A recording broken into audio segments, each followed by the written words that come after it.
So talk to us about your journey into creativity and your journey into music. I ran a little under 18s events company, just running raves for kids. Wow. Started the school rap battle league out in the Yeah. forest, fire in the forest, and all this kind of stuff. Talk about your music and the inspiration behind that. And your music has a lot of themes of resistance, a lot of activism. I grew up on reggae, so to me it feels like that political aspect is unavoidable. And it was weird to me when I started talking to other people who didn't listen to reggae. What do connection, community, and belonging mean to you?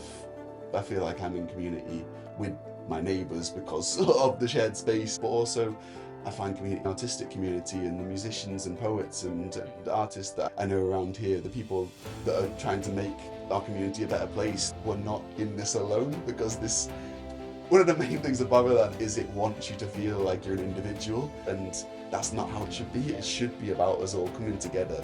What would you say that someone listens to like one of your songs or your whole album? What do you want them to walk away with and remember? I want people to go away with is that feeling of hope. I know we're going to win, and I want that to come through in the things. We are powerful, and I want people to know that and to feel that and to be able to act on that. Hi everyone, I'm KG. I'm the founder of Lapskaus, a local brand that's all about local pride, indie spirit, and connecting Scousers to each other so that we can create community and belonging.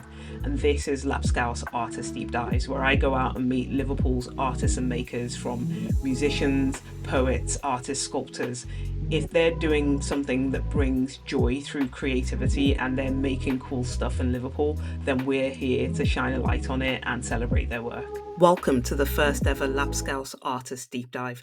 Our first guest is Andre Jahnoi, who welcomed me into his cozy home studio. He's a musician, specifically a decolonial hip-hop artist and organiser, and he's also co-director for migrant justice at the charity People and Planet. His album, Akoben, is out now. It's full of bangers and well worth a listen.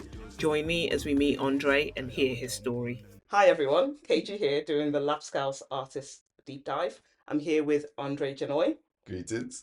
and we're going to interview him to learn a little bit about him, his work, what's coming up for him in Liverpool, and his connection to Liverpool. Hi Andre, how's things? Yeah, I'm good. I'm good. I'm blessed. I'm blessed. Thank you so much for agreeing to do this. You're our very first Artist Deep Dive. A pleasure. I was really pleased when I found you online. You asked me the question, how did I find you? I actually don't know. I was Sign. on socials, as everyone is, and found you, listened to your album, fell in love with the music. Thought, I've got to reach out to this guy. You were like the first one who got back to me, so thanks for that. Give thanks. So we're gonna have a chat, talk about, you, your background, your music, your connection to Liverpool, and what connection, community, and belonging mean to you. For sure. For Okay. sure. So why don't you introduce yourself? Tell us who you are, what you do. Yeah, well, greetings. I'm Andre. I'm an artist from Liverpool. I make music about love and liberation and resistance and hope, and it's all about, yeah, building up a better world. I'm burning down Babylon, and I use all sorts of different tools in my disposal to try and forward that movement. And yeah, that's kind of my motivation and thing. Yeah. Brilliant. So talk to us about your kind of journey into creativity and your journey into music. What's that Yeah. been like? Yeah, no, it's a winding road, because yeah, I never grew up too creative. I was more on the sports and thing. Me and my Okay. brother would be out playing football and cricket and all things all the time of day and stuff. And we grew up in the country, so a lot of the thing would be just, yeah, getting stuck into the leaves and damming little streams and playing with the mud and all them things. But then, yeah, I grew up on the music and grew up on reggae music and the sounds of resistance and separation and joy and rebellion, and that kind of was always running through me. And I'd always be running little like concerts for my parents, just singing all Bob Marley Yeah. and all them kind of things. But I was told from very early on that I could not sing, and so They in were my like, "Stephen, you're shy, young yeah, boy." yeah. Even at some of the football camps, I'd be up there singing "Way Wonder," no letting go, no, and they'd be saying that, just stop that, stop that. So I was like, okay, maybe that's not my path. But then I got into, well, 'cause I grew up on reggae, but then around age 12, when I started getting my own little money and started going Yeah. into town and stuff, I was in HMV buying CDs and stuff. Okay. And I bought this CD from artists with long dreadlocks who I thought was I Wayne, who I'd heard one song. Can't remember off the top of my head. Load of big reggae tunes, and there was one that I'd heard at the time, and I was looking for this album. Bought this album thinking it was him. Turns out it was Lil Wayne, which is a very different vibe. So I took home my first Lil Wayne album. First player was like, what is this? Yeah. And it was just obviously a very different vibe with less of the melodic sort of aspects and the bars. And I was Yeah. just like, I've always had a way with words and always been a writer. I started like a newspaper at my primary school from Okay. young and always just, yeah, loved writing.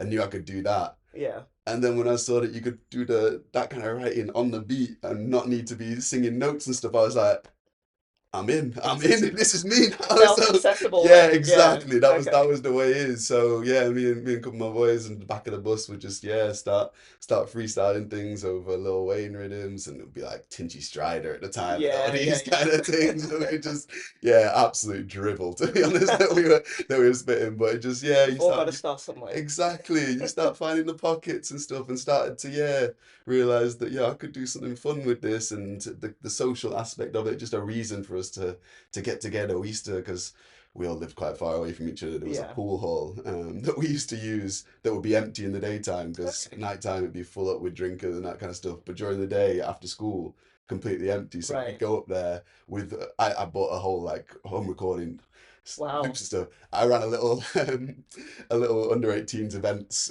company, just running raves for kids Wow. essentially. Enterprise at a Yeah, young age. I was like, I knew I needed some money to make these things happen, and I was like, yeah, we could run this. I had some DJ mates, so Yeah. we'd book out a hall, get some security, make sure it was no alcohol, and then just pack it full of Wow. 14-year-olds to just rave and stuff. But off the back of that, I bought my first recording setup, which grew into all this stuff that's here. And we take that and set it up in this pool hall in the daytime and just Yeah. record tune after tune after That's tune, amazing. plug it into their electrics The and just acoustics in oh, there must have been it was crazy. We actually amazing. we had a draft mixtape called Pool Sticks and Acoustics that never made it out. Never made But the light of day. yeah. Have you got a copy somewhere? Oh, yeah, well, no, actually, no. The tunes from those days, I keep it lock and Embarrassing. key in a vault. But it was good times. I'm still very good friends with my brethren from there. Yeah. We were a crew called TCOB, Taking Care of Business. Oh wow. We started the school rap battle league out in the Yeah. forest, fire in the forest, and all this kind of stuff. Oh Got my in some God. trouble with the school for recording that and putting it on YouTube in our school uniforms, but Not it's on all brand. good. Not on brand at all. But yeah, so I was deep in hip hop for all my teens and stuff Yeah. and stuff. And then once I left for university, and I mean before then even I was starting to develop more of a politically conscious voice because I always been politically conscious, but started to find the confidence to transmit that into the music and into the craft. So by the time I rocked up at university, that was the kind of thing that I was putting forwards and how I was using the craft as more of a way to spread a message, to be part of the movement, Mhm. and that put me into a lot of different spaces of using my music at protests. Yeah. Oxford as well. I went to university there, and like hip hop spaces were not as prominent down there, and so I was moving in a lot of like poetry spaces and things Okay. like that, Yeah. taking my bars a cappella after very different. There's a lot of thematic clashes with some of the other people on some of the bills, but like there was some really cool spaces, and it taught me the versatility of the style and that Yeah. kind of things. But yeah, that's kind of where, and I actually had a really cool brethren who still close brethren who I met very incidentally just because he happened to be the boyfriend of somebody who was in my college Hmm. at the time, and he came to visit her and we just hit it off, and I still travel down to London to see him 10 years later now. But he's an artist, and he told me straight up, just perform at any opportunity you get now, because that is how you'll hone the craft and no Yeah. one will remember. And so I took that to heart, and I was performing at like black tie Oxford balls Oh my with like goodness. ice sculptures and all that kind of stuff, spitting about London Babylon, and this tour he's like, oh, How's that received? honestly, it was Amusement? a mixture of amusement and like wonderment at this like specimen that had wandered into their midst. And you'd have these like white guys in bow ties sat cross-legged, really attentively watching, and afterwards being like, so powerful, so powerful. At the same time, you'd have some girls with like headphones on, just like dancing in the front to their own music, and I'm just like, What's happening I right now? come and tap me in the middle of a verse. that I was performing at one of these Oxford Bops, which are these like college parties that they Yeah. have. And in the middle of one of my verses, like starts tugging on my shoulder like this, and I'm just like, what you want? What you want? And at the end of the song, I was like, okay, what do you want? She's like, can you play some Rihanna, please? Oh my And I God. was like, I'm not reaching these. I'm No, not it's not reaching getting them. through. It's not But getting through. it But you've teaches got you to go through that exactly. process. It teaches you the confidence, and it teaches you how to meld the thing. Because even then, at the time, I know looking back, I had this mentality of I am a quality artist, and it's your fault if you're not engaging. Right. Whereas now I know that like it's half and half, Yeah. and like even if I'm a good artist, it's my job to bring that art to a level that it's going to engage with that Yeah. crowd And there, and bring not them to to just you. yeah, Yeah. exactly. And so and meet them where they're at as well. So if like I start to in places like that, I'd start off by doing like the Fresh Prince rap or something Hmm. that they recognize, just to get them And on then bring side, him and in, get then them on side. then it's Bun Babylon and things like that. So you got to Gotta take them on the reel them in journey. slowly. Yeah. Exactly, exactly. So that was Okay. kind of how we got into the performance, and then I yeah left university, went back to Preston, had a couple of little itches and niches with the questions of identity and them kind of things and what exactly I was doing it for. Hmm. But yeah, came back to the public about sort of yeah 2021 post pandemic with a Yeah. new crafted sound that was yeah a lot more me. I think I found myself in those years. Yeah. Tried a lot of stuff in the shadows and Yeah. figured it out and came back with a lot more defined sound, but also developed the actual quality of it as well. I spent a lot of time working on the engineering Yeah. and that kind of stuff and just getting the sound to the level it needs to be. And so yeah, for the last 3 4 years I've been performing regularly around Liverpool and building the sound, building Yeah. the network.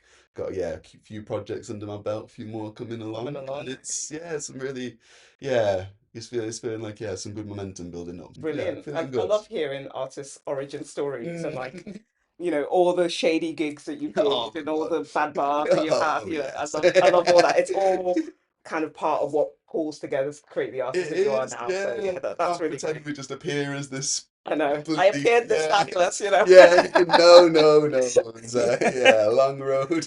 That's probably a really good segue into your connection to Liverpool. Yeah, So talk to me about your relationship with Liverpool, your connection with it. How did you end up here? yeah. I mean, I was born and grow in Liverpool, so yeah. My dad came over from Jamaica in the '90s, and him and my mum were originally like in some parts of like Bradford and Leeds and stuff, but Yeah. she got a job over in Liverpool, so he moved here, and yeah, the family built here, so yeah, we grew up more sort of North Liverpool, like Yeah. Crosby sort of way for the Okay. first sort of 5 6 6 years of my life, and then we moved up to Preston when I was like 6 7, Yeah. and my dad stayed in Liverpool, but he moved to Toxteth. Hmm. And so since then, I've been sort of between Right. Preston and Toxteth since I was about yeah 8 9, and yeah, Liverpool's just always been like just so central to my heart because even when I was in Preston, I'd always be repping Liverpool Yeah. hard because I Yeah. had the Scouse accent there and I'd be getting teased for it. So I'm like, I'm gonna back my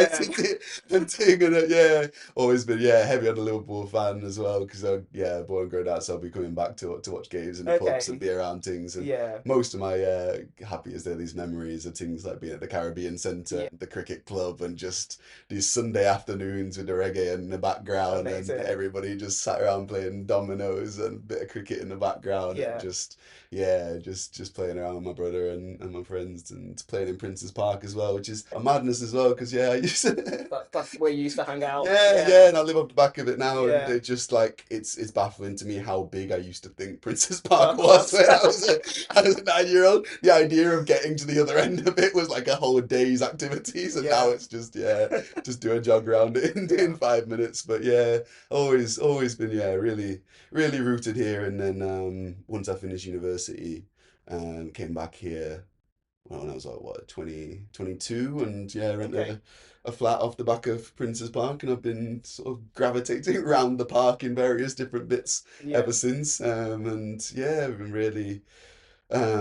yeah trying to immerse myself into the community, and I feel like yeah, built some really good links and networks over the last five years or so, particularly post pandemic as well, Mm. because yeah, I was still quite inside, and I was in a very sort of, that post uni period where you got no money, no Yeah. idea what life is, and I was What direction to go in? exactly, Yeah. and I was delivery driving and stuff. To be honest, which was the jobs I was doing at that time helped me to get to the community back, because I was delivery driving around all over Liverpool. I was a census officer Yeah. in the census, so I was You meet not people doing that. yeah, yeah, I Yeah. was knocking on doors, and that was during just after the pandemic as well. So a lot of people hadn't opened their doors for like Hmm. 6 weeks or whatever, and Yeah. so people that normally would just be like piss off to the census, or they would just like go away to the census, would just be like, oh no, come in, have a cuppa, and I just sit and talk to them about their life story for 2 hours, because they Oh, were just wanting someone to craving chat to, human and yeah, and interaction. I was like, yeah, go on, I'm getting paid for this, so yeah, why not? So I just I had a good time doing that, but yeah, for the last.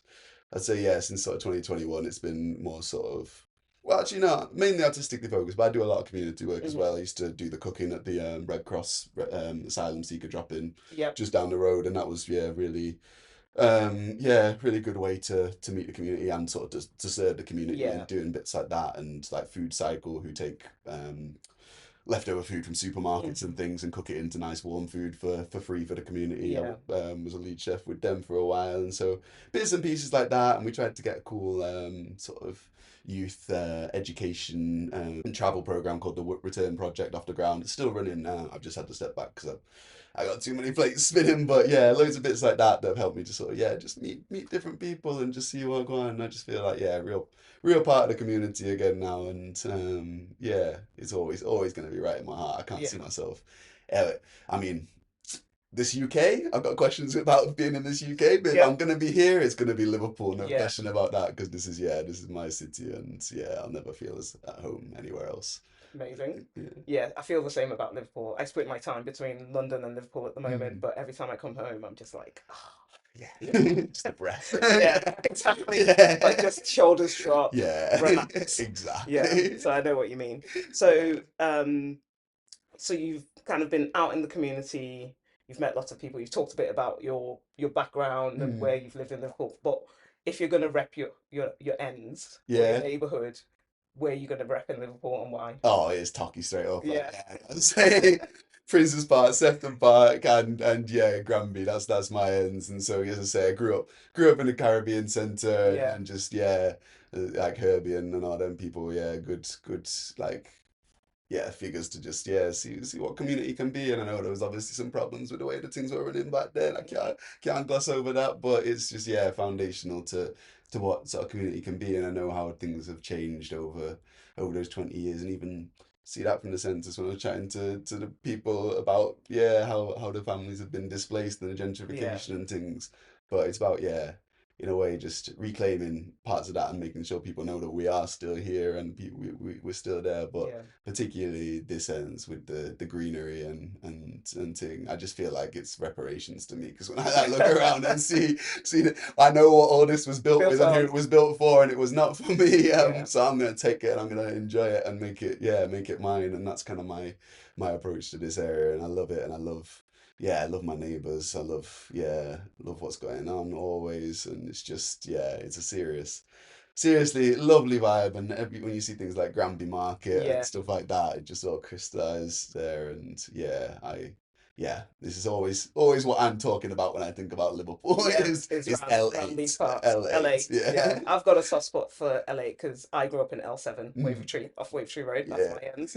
But all my friends were in L8. oh, So I'd be like running up Shield Road, yeah, Lodge Lane, and then I'd be waiting for the bus, what was it, the 26 bus to go oh, home, yeah. which would never turn up. You're like, Yeah. curfews in 15 minutes, sprinting home, Lodge Lane. No, most. Oh, yeah, Lodge Yeah, is the one. 'Cause, yeah, I play a lot of football and coach as well. And like, the Greenhouse Project on Lodge Lane. I used okay, to run the under 10s football coaching for them yeah. and Tiber, and just running up the lane every Monday and Tuesday, just smelling all the food, and then just Yeah. seeing all these smiling kids from Oh, all that's over, amazing. just all different languages and just all vibes. And it's just like that's what community, and even like World in One City as well. The Yeah. pleasure of getting involved in that this year, which is the football tournament where they Oh take yeah, I've come across that. yeah, Yeah. it's sick. Just all the different immigrant communities in Liverpool, just put together a different team and just a Amazing. joyous carnival of football. And Wow. during What the time of year does that it happen? just finished like last month. So yeah, Okay. July sort of time. Yeah. Yeah, and I managed to play a few games for Jamaica this year, which is something Amazing. I ticked off the bucket list, and unfortunately went out on penalties to Wales. Oh But God. Wales. yeah, I know. But West Indies won, which I've got to, yeah. Okay. If anybody else is going to win it, yeah. But things like that, it's just you can't get that Yeah. anywhere else. I No. just, yeah, I love this city, but I love LA. I love it. Yeah. Amazing. And, Brilliant. So while you've been talking, you've talked about quite a few different community mm, organizations, activities that you do with them. I think it's a good segue into what does connection, community, and belonging mean to you. So a lot of what we're trying to do with Lapskaus is really find ways to connect Scousers of all kinds to mm, each other. Because I think when you connect people, you create community, which leads to belonging. exactly. Talk to me about what those three things mean to you and how that manifests in kind of your work and what you're doing in the city. Yeah, no, it's a really good question. It's what life is about, to be honest, in large sense, is answering those questions Mhm. and figuring out. And it's yeah, it's been something I've been considering for a while because as I say, I've been knocking about various places and I'm not really like truly of any of them in like the sense where I can claim it and know that no one could sort of call me Mm. out on it. 'Cause I say I'm Scouse, but I spent all the time away from me. I don't have the accent and kind of Yeah. things. Even if I say I'm from Preston, people are just like, nah, you're not really. And yeah, it's weird. And like even with Englishness and Britishness and all that kind of Yep. stuff, I would never claim Britishness or Englishness, but I will claim Scouseness, and Yeah. like, that's my thing. And I feel like it's yeah, it's all about. I think as I've grown, I've had a much less binary idea of belonging Hmm. and this idea that you're in or out, and it's more the beauty of finding these overlapping circles within humanity Yeah. and big and small of just the ways that we are similar and the shared experiences that we have and the shared goals that we have and the ways that we can come together to feel and achieve those things. And I think Yeah. it's just looking for that's what I think of as community and looking for that in as many places as you can. And so, yeah, I feel like I'm in community with my neighbours because of the shared space and Yeah. that kind of stuff. But also, I find community in the artistic community and the musicians and poets and artists that I know around here, the people that are trying to make our community a better place, the activists, the organisers, these kind of people that can come together, but also like just people that share the same mindset and just finding those ways for us to discover that where we share the same mindset, Yeah. creating those spaces is so important. And so yeah, places like open mic jams and just like potlucks, and my partner Tavia is part of a group called Make Space that run these like regular spots just at different people's home with a different craft activity that Oh, people amazing. just come by and just make candles for 3 hours, but mainly just chat and just Yeah. find out what each other are up to. And I think we've got to yeah keep making those spaces as much as possible. And what I rate about Liverpool so much is that like that is constantly happening. Yeah. That is all. There is always something on every night and new venues popping up. I know it's hard for the venues Yeah. nowadays because the capitalism is capitalism, but like the way that venues are making these spaces for artists to come together and do these things. There's Lost Art. There's some seems to be something on every night there with a Hmm. different artist that I know running something. It means we can all come together, share a little drink, share a little chat, play some tunes, but Yeah.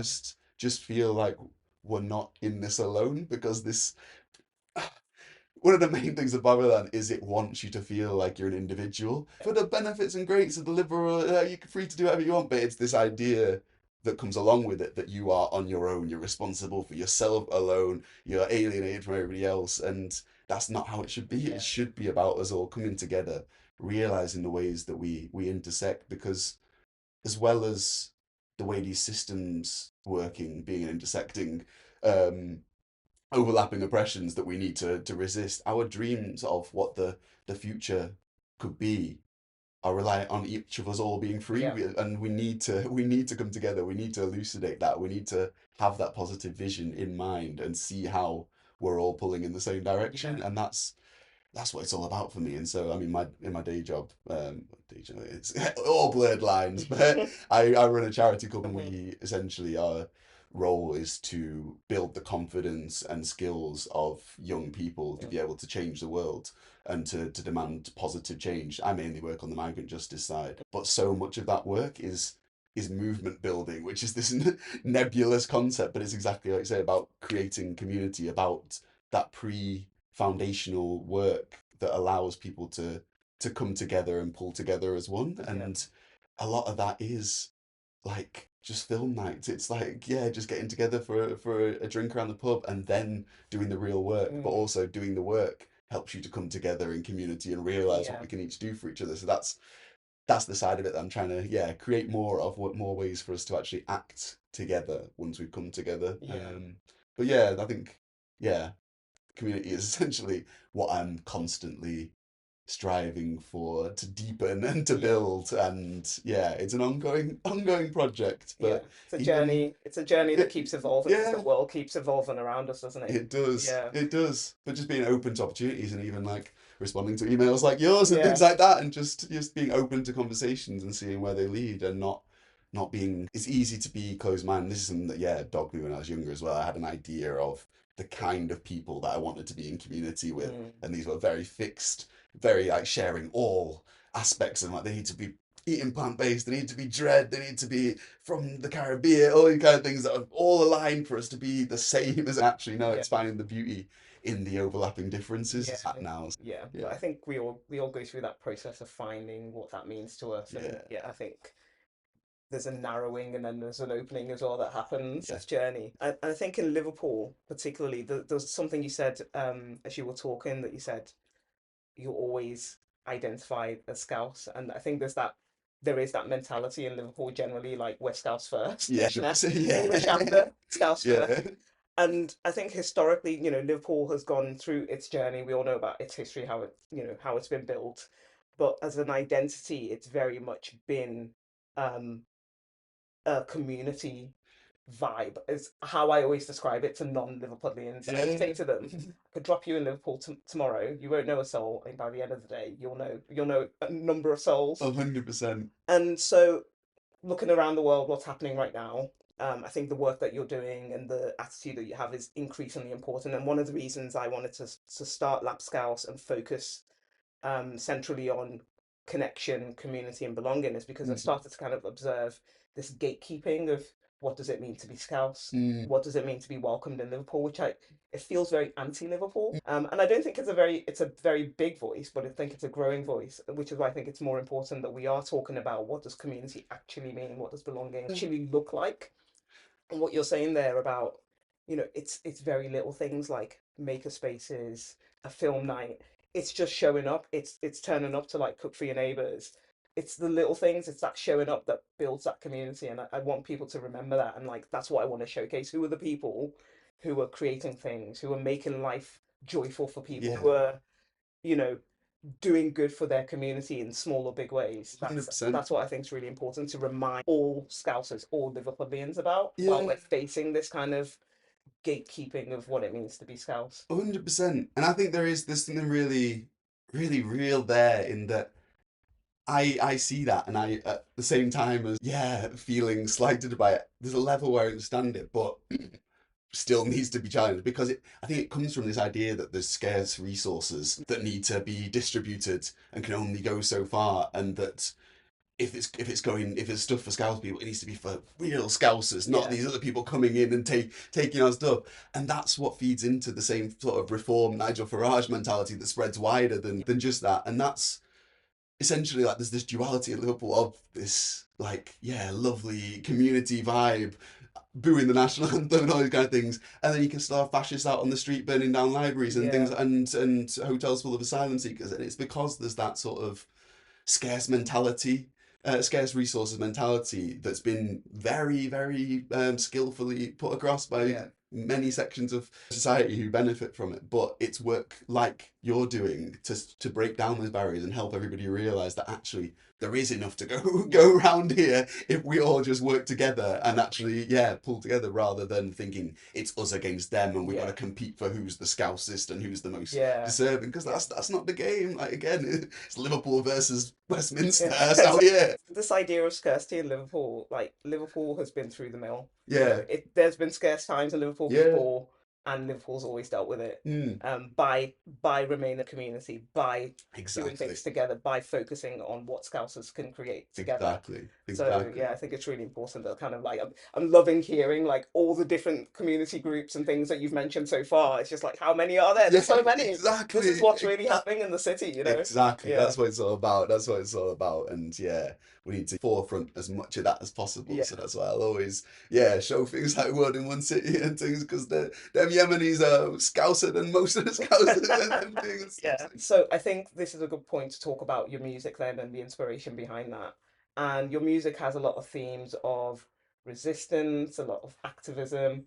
Do you want to talk to me a little bit about kind of what inspires that and how Liverpool has fed into those themes in your music? Yeah, for sure, for sure. So I mean, yeah, as I say, I grew up on reggae. So to me, it feels like that political aspect is unavoidable. And like it was weird to me when I started talking to other people who didn't listen to reggae. And I was like, what? Oh, you don't know about apartheid South Africa? What? Like, how could you not? Like Zimbabwe, Mm, like Nati Trashit in Zimbabwe. I was like, this is what I've been singing since I was four, sort of thing. So like I feel like there is just a central consciousness to reggae and even to be honest like Caribbean culture at large because it's founded on that yeah. and it's yeah we know what we've been through hunting and so I think yeah obviously my parents yeah did a good job to sort of translate some of that and make sure that I was understanding what I Mm, was hearing in the music and stuff. But yeah, I grew up on that from young, and so yeah, people like Bob Marley, Burning Spear, and Damian Marley as well. Once I started getting onto the sort of newer wave and thing,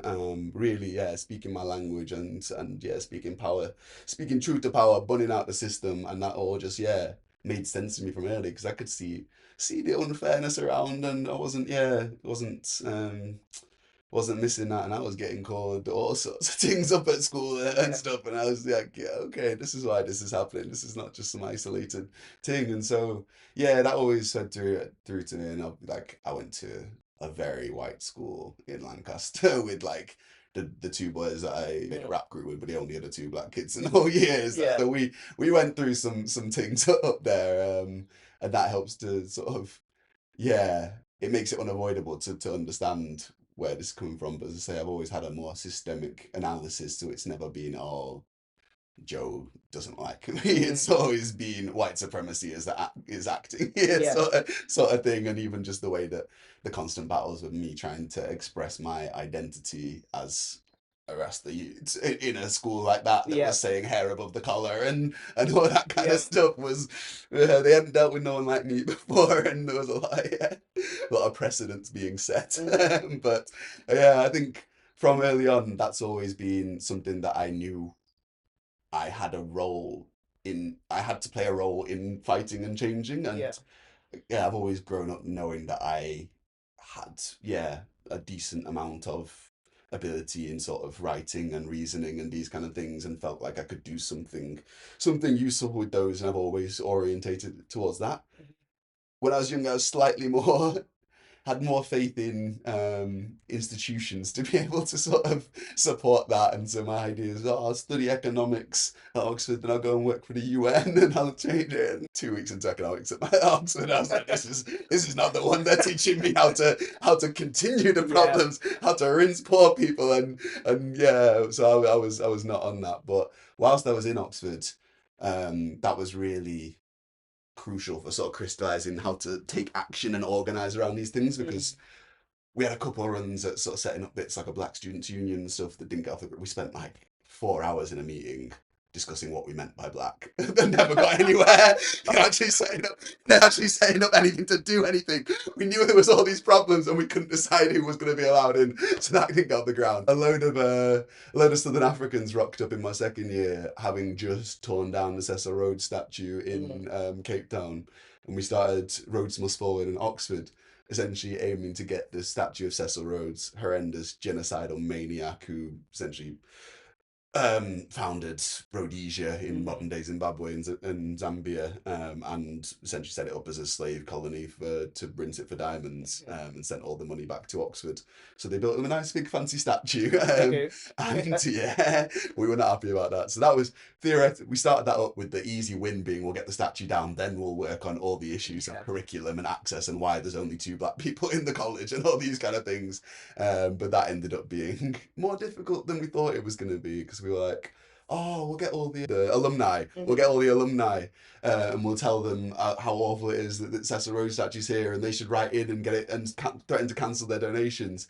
Turns out when we contact the alumni, they were threatening to cancel their donations if the statue came down. And it's a good lesson in sort of how things happen in real politics and hunting. And so, but in organising as that mass movement of hundreds of people, we were running like massive marches of thousands of people through the streets and general assemblies every few weeks with hundreds of people and stuff, and interviews to Channel 4 and all this kind of stuff. And it just helped. It was just such a formative time for understanding what action and movements really look like. And so I've carried that with me since, essentially as much as possible, trying to use my talents towards systematic change and radical change. Like, I'm not about twiddling at the edges and liberal reforms and thinking the whole thing has to fall. That's what the South Africans brought. It's a fallless mentality. Babylon must fall, fees must fall, roads must fall, everything must fall, and that's how we deal with it. And I've even got a tune dismantled as essentially on that vibe where the patriarchy have to dismantle, white supremacy have to dismantle. It's that all of these systems must fall. And the more and more that I organise around these things, so for the last 5 years I've mainly focused on migrant justice because that's where so many of these things intersect. Like, the border is a magnifier for every other structure of power. And if you are a woman, if you're gay, if you're black, if you're essentially anything that you're disadvantaged by anywhere in society, the border takes that 10 times. And so have this. And so I've been organising for border abolition and just general like anti-border politics for the last 5 years, and in doing that, realizing the overlaps and the intersections, and that most of the power is where the shared villains are, because the companies that are profiting from the war in Gaza, from genocide out there, are the same companies that are profiting from climate collapse in Nigeria, are the same companies that are profiting from putting walls up on the border to stop the people fleeing them getting into the country. Same people profiting from running the asylum centres in the UK, and all of them have to bond. And so that's kind of my vibe. And I know that the music alone can't do that. I think the music plays a role, and I always try and make sure that's running through all of my art, and you won't listen to my music without coming away learning something about them things. But I know that that is not it alone, and there has to be community organizing, and so that's why I'll spend as much of my time as I can out on the streets in community with people, figuring out what the issues are, but also where our skills are and what we can do and what actions we can take, because that's it's when you keep focusing on problem that just ends with people feeling dismay and nihilism, and let me just go sit in my room and just nothing I can do, so let me just contribute to the system anyway. Whereas if we talk about action and hope and paint that vision of what the world could be, that's what motivates people to keep fighting for it. And that's why in my sets, in my music as well, I always highlight love as what we're riding for, because that's what sustains us, and that's what we do it for, and that's what we will replace all of this nonsense with, and that's the end goal. Brilliant. So the music is a conduit for communicating, but really it's the work, it's the showing up, it's the going out into the community, it's the figuring out how to engage people, get them to participate. Exactly. But the music is the thing that kind of helps you share that in a broader way. Exactly. To more people, more ears. Exactly. And where I can, I try and meld the two as well. So I'll go into like activist spaces to do a speech, and then I'll put a little music on the end so people come away wanting to listen to my music. I'll go into music spaces and I'll give an activist speech and be handing out my flyers as well. And so that like, because a lot, again, the target audiences overlap quite a lot, and where they don't, it's my job to make them essentially, to make you care about this and care about that and stuff. And that's what a lot of my work is, I think. So listening to your music, if we focus on the music, what's with many of the themes and the intersections that you talk about, what would you say the one or two things that if someone listened to like one of your songs or your whole album, what you want them to walk away with and remember. Mm.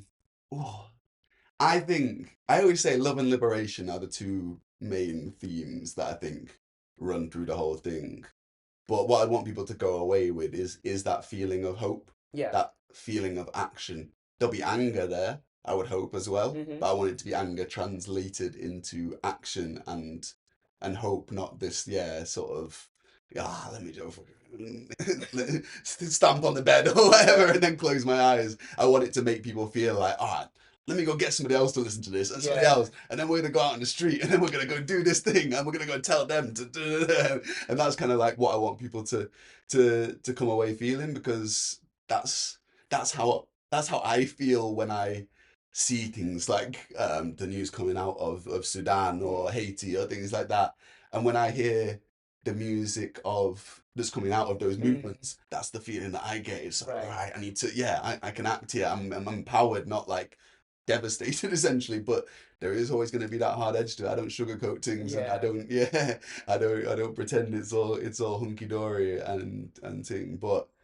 yeah, is always as much as possible with that action and hope at the end of it. And there's always a little sort of like cocky humor to it as well, because I know we're gonna win, and I want that to come through in the things. It's Yeah. like we are powerful, and I want people to know that and to feel that and to be able to act on that. And Yeah. so yeah, as much as possible, that's what I'm trying to bring through. But also, I feel like the difference from when I was younger is I used to feel like I sort of knew the answers, and I was preaching to people to Mm. to see things how I see it, because you're not seeing it right, but I am, sort of thing. Whereas now I don't.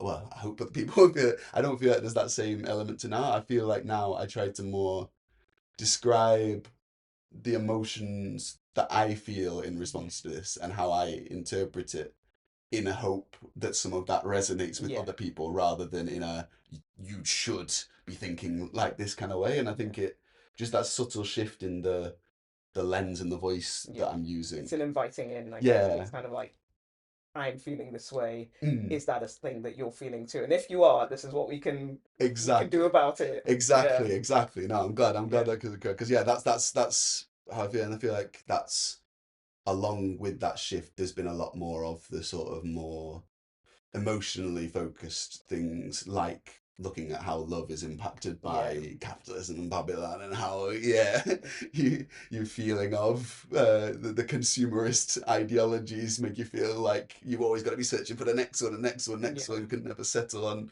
Infinite growth and happiness. all that. Oh yeah, Yeah. oh yeah. That's what my dissertation was about. Was Don't get me started on that. it? Rasta don't agree with that. That's what these books will tell you. Right. But Well, I yeah, think I'll have to come back for another yeah, interview on yeah. that topic specifically. Yeah. Oh man. But yeah, essentially I think that's the vibe, is that yeah, it's about love and liberation. And the next project is much more focusing on the love side of Okay. things, because I think the last project was plenty of the liberation. The Yeah. next one is more that search for connection. So it's not just the romantic love, but it's that search for Yeah. search for connection in this system that wants us to be disconnected Yeah. and fragmented. And it's that, yeah, how do we navigate that? How are we Brilliant. navigating that? I'm I don't excited. I'm excited to hear about it. So let's talk then about what's coming up for you. So Mm. and what that you're working on the next thing now. It's about connection. So what does that creative process look like? Yeah, I mean it's weird because I'm similar to Protege, who's a reggae artist that I really respect.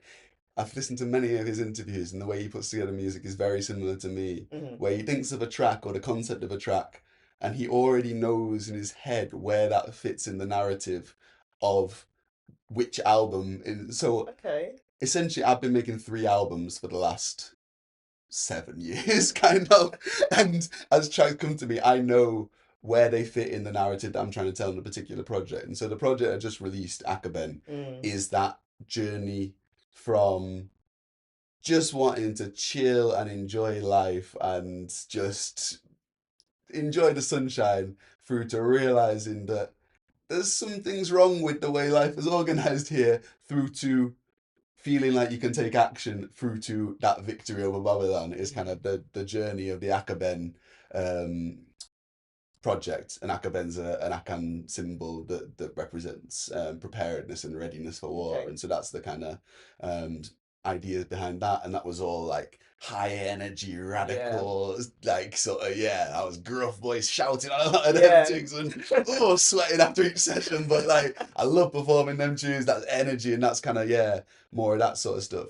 The next project is that more, as I say, discovering how we can find connection amidst that system, and it sort of runs concurrently with Akoben. So it sort of starts from a similar place of not naivety, but just like a lack of full awareness, and so just sort of moving through. It tells the story of yeah, two people just moving through this environment that's just confusing and weird, and people are saying weird things, and it just it doesn't feel like where you want to be, and you're trying to find somebody that you vibe with amongst this crowd of strangers, and trying to yeah trying to figure that out, and eventually finding somebody that you have those resonances with, that feels like the direction is Mm. aligned, but then knowing that there's still problems there, and there's still things to overcome, and nothing's at it's not as aligned as you initially thought it was. Once the sort of the honeymoon phase starts to drop off, like how do you navigate that, and questions over like what love really is, what's enough love, how do you know if it's the one essentially, when there's a million other ones being shown to you on your Twitter feed every Yeah. sort of minute, and these kind of things, and it's essentially like navigating those questions through to a feeling of actually rejecting that urgency culture and that next more Mhm. culture, and just feeling the joy of connection, Yeah. and just being settled in that state, not in a like settling for it way, Mm. in a like finding equilibrium and balance Yeah. kind of way. And that's to the sort of infinite growth, that's the Yeah. opposite of the infinite growth. Yeah. It's all about equilibrium and balance, and so that's kind of the story that I'm telling, and that's kind of my personal story that I kind of feel over the last sort of 5, 10 years Yeah. of navigating it, and it's definitely not resolved, but I feel like I'm in a good place with it, and so Working that's through. kind of yeah Yeah. where I want to tell the story. And I got yeah a real good sort of range of rhythms there, because it's a lot more sort of neo soul Afro vibes, a lot of like Okay. really earthy Yeah. drums and spacey rhythms, and got some incredible like I've really stepped up on this one with like working with the artists. I've got some cool backing vocals from Janice Myers, who's an incredible local artist who you Yeah. should definitely tap into if you're not on Wind Chime, who's incredible. I've got Amara Lua, who's from the Netherlands and Suriname. She's got incredible voice. And then somebody who does Sizzler's backing vocals, who Oh I my connected with goodness. through some of my people in Jamaica, has come Wow. through and absolutely niced it. So this is gonna Amazing. be like, honestly, I feel like it's a work of art, and I'm so so excited to share it. But Yes, you're really selling it. okay, When can we have it? so I've delayed things. Originally, I was going to drop it Valentine's this year, but it just wasn't quite where I wanted it to, and I Yeah. wanted to get these features and things. Okay. So I've taken some time, but I'm almost there. So I think we're gonna see at least the first tune dropping in October, and Exciting. then the full project, I think Valentine's of 26. I think Okay. that's what we're aiming I'll be for. waiting. So Yeah. don't let me know if there's any Or delays. That sounds good. yeah, he'll be straight over, straight Yeah. over. Amazing. So what else have you got going on? What's coming up? Have you got any gigs coming up? Yeah, What? no, so gigs wise, it's just actually been through a couple really good ones. I played Penny Lane weekend last weekend, which Yeah. was fire. That was a different kind of environment to usual, but good vibes. And in July, I played probably my biggest show yet, opening for Black Oh Uhuru yeah, I at saw that. Future Yard, which Yeah. was an absolute vibe. It's a thing I've been dreaming of since young, and full band and Yeah. everything. I had Janice and Windchild on stage with Oh, oh, yeah, wow. we're doing yeah, full thing. Did you get your mum's record time? I did. Yeah, no, she was glad. That was my first part of the mission. I had that strapped in, went straight over to Ducky, and he signed it Oh, up for me. results. Yeah, no, that was yeah from early. My mum sent me with yeah her original copy of the Red Wow. album to go and get signed. I didn't. She was annoyed at me that I'd taken it out with the actual record inside. She's like, "You're supposed to only take the sleeve off." It's alright. It survived. It survived. But no, that was an absolute blessing. So I'm still working through the footage of that and putting Yeah. together some really cool highlight reels and stuff. But at the moment, I'm yeah, sort of. There'll be a couple. There's always community jams and stuff, so you'll catch me around. But the next project is, as I say, it's quite a different. sonic vibe as Mm-hmm. well. And so I'm going to take a little bit of time to figure out how best I want to deliver To that, perform because it, yeah. it's not the same kind of jump about kind of music and Mm, stuff. And I need to, yeah, I think this next project will work better with a bit more sort of low key live mm. instrumentation. So I think I'm gonna find somebody with some djembes and maybe a little guitar and Oh, put together an nice. acoustic set for Yeah. this one and bring that out around November. It's my birthday then, so I think I might do a little album launch live Okay. set that I'll put on around then. We'll see, Perfect. we'll see. But for the next month, the main thing is I've got a tune called Sankofa coming out, which is a fiery soca tune all about, yeah, dancing to the fall of Babylon and two-stepping on their neck. And I got, yeah, some really cool visuals for this. And so this is going to be my like final single of the summer. Gonna get that Yeah. out before Notting Hill so that people Oh, can yeah, go yeah. live to Carnival and them kind of things. But yeah, I'll promote that for the next few months, and then it's going to be into the Rain Meets the River season, which is the Yeah. next project. And yeah, I'm going to be, yeah, full steam ahead on that. As well as there's always features and little bits and pieces that I'm working on with people, and a whole load of projects outside of the music as well. Like I'm trying to move house and all that kind of stuff, and might potentially set up a little cafe space somewhere or Oh, something. We'll oh my see. God, you're a busy man. Yeah. Like, how do you do it all? It's difficult. It's yeah. I'm trying to lay the foundations to be less busy in the future. Yeah. Is the aim, but yeah, we'll see how that goes. We'll It see. all sounds very exciting. Good projects coming up. Yeah, I'll keep an eye out for the for album and sure. the singles. So Yeah. thanks for sharing those. So other recommendations then from you. What is inspiring you at the moment? So what are you reading, listening to, watching? Like, what would you recommend that we should check out? Oh, see, I'm I'm crazy busy at the moment, so I have not been opening as many books as I should be. But one that I read recently, what was it called? Like Everything for Everyone Now, or something like that, by Mhm, like Emmy O'Brien. I can't remember the exact title, but essentially, it was set in like 2070 as mhm. a retrospective looking back on the successful revolution that forged liberalism in Okay. like the 2040s essentially, and it's all these like kind of like found media like bits of like news reports from the student uprising and Mm, like things like that, and it's just again when I'm talking about having that positive vision of what we're working towards, yeah. because so much of what we see now is apocalypse, doomsday. That's the only future we have, and you need to Yeah. vision that state where we win to be able to like actually fight for it. And so that was really, yeah, powerful for me. Mm, And similarly, Lola Olufemi has a book called Experiments in Imagining Otherwise, mhm. and that's something that I go back to very regularly. And Okay. that's her doing those exact same exercise, but also there's a lot of space left in the book for you to do that and write Yeah. your own things in, and just prompts to just sit and think about a particular thing. Yeah. And I think I that's like a writing prompt. yeah, Yeah. Or a yeah, thinking prompt. yeah. Yeah. I think you'd really enjoy that. So I Yeah. would definitely recommend that to everyone on the book side of things. Okay.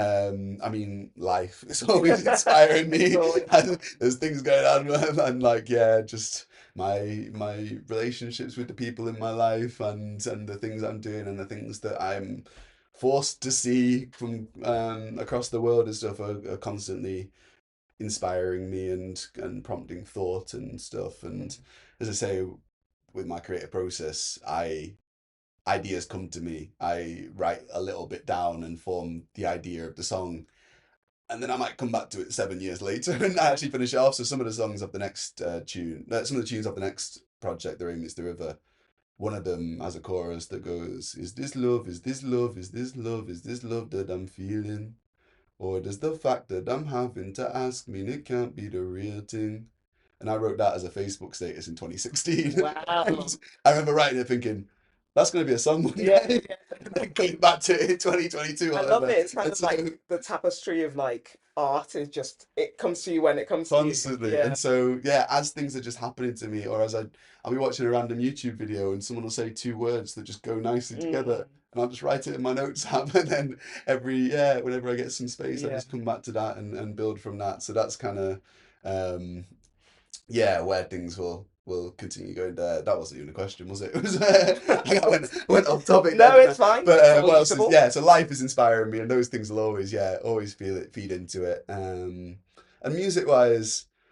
I just like, yeah, I tried to keep my toe in a load of Hmm. different pools and stuff. But weirdly, in the run up to releasing this tune, Sankofa, I have got properly hooked on the music of the South Caribbean again. Oh So yeah, like Trini and Bayesian kind of rhythms, because the way they have fun with it, and just the slight different accent and lingo that they yeah. use, it's just been really hooking me. And for the summer, I've been That's been the driving vibe around, for the summer. yeah, bumping that, and it's been yeah. Some of the lyrics aren't my kind of lyrics, but yeah, it's been building a vibe. So that's a weird little recommendation. Get some Father Phyllis and Young Brother on your playlist if you Brilliant, if you want. Yeah. brilliant. Thank you very much for that. And last recommendation: who in the city is an artist, a creative that we should be talking to, or that people need to know about, or that people don't know enough about? Oh, okay. So for everything I've heard of like Lapskaus and the kind of things you're doing, I think Sumoya Kader, visual artist Yeah, from around here, would be incredible. She's just yeah, brilliant creative mind, but all about community and bringing people together around yeah, art. So she's brilliant. And mainly musicians are my kind of people that I hang around because I yeah, got that, and so I'd yeah. Recommend people like I mean Nee Maxine's incredible. yeah. She's I love her stuff she's yeah so she's much. wonderful, and Yeah, again just so switched on with the community side of things as yeah. well as just being incredibly talented. Maxine's definitely already on my list. Yeah, good. Yeah, And, that's and then I mean my partner Tavia is an incredible poet. yeah. Definitely check her out. Okay, And I'll be yeah. back here doing an Yeah, interview with her then. definitely. No, yeah, yeah, no, she's the real star. I'm just yeah, support. But and then from the rap scene, there's some incredible rappers at the moment, like Preem Boy J, Yili Ruel, he's sick, and then like Blue Boy, Natty Head. So yeah, check out, yeah, plenty. The scene at the moment, to be honest, is absolutely Yeah, crazy. Like it is popping off, and there's some serious artists. So you will not be short of brilliant. people to chat to. What's your favorite open jam in the city at the moment? Oh, I mean, it's always the Jazz Project, Yeah, which is the one that Nee Maxine runs, yeah. but they've been not running as regularly for the last little bit. There's a really cool one going down this Saturday called One Pot Magic, run by some really cool local rappers. That's going to be, looks like it's going to be a vibe. And um, incredibly talented guy, Leighton, runs Finite Experience, Mhm. which is a jazz band, and they run some of the coolest nights. And I think they're in Fredericks like every other Okay, Thursday. yeah. And just get loads of artists up, and I love jumping I on love a there, jazz and jam. they're so vibes. Yeah, Yeah. get down to Fredericks on a Thursday. Okay. That's my That's the recommendation, one. actually. All Yeah, right. yeah, I've got there. Yeah, That's it. I will be there. I'll see you there. lovely.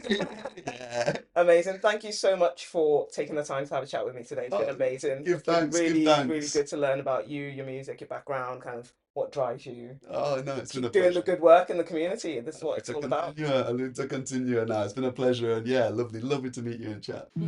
Thank you so much for watching Lapskaus Artist Deep Dives. If you enjoyed this, please hit subscribe and give it a like. It really helps more people discover Liverpool's artists and makers. And if you know someone we should do a deep dive on next, then drop a comment and tag them below. You can find us on Instagram and TikTok at lapskaus_LPL and check out our Liverpool-inspired streetwear and art over at lapskaus.co.uk. See you for the next deep dive.